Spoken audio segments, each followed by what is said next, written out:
Tal vez peregrino, cual hoja marchita que el viento arrastró. Yo vine a este mundo,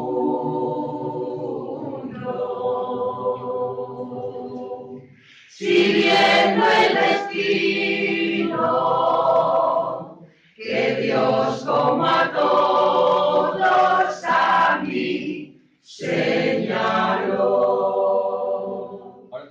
Tú me enseñaste a querer, tú me enseñaste a adorar, no me enseñes a olvidar, que no lo quiero aprender.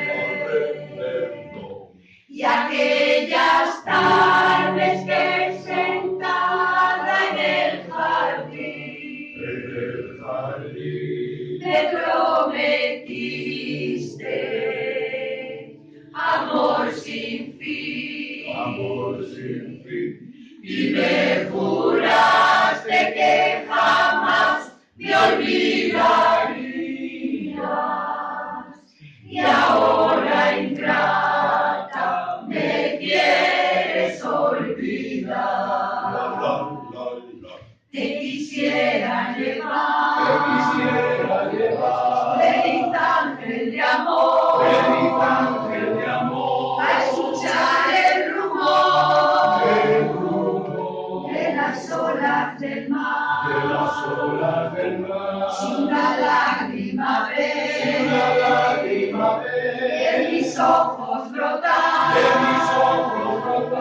es por ti dulce bien, a quien supe adorar.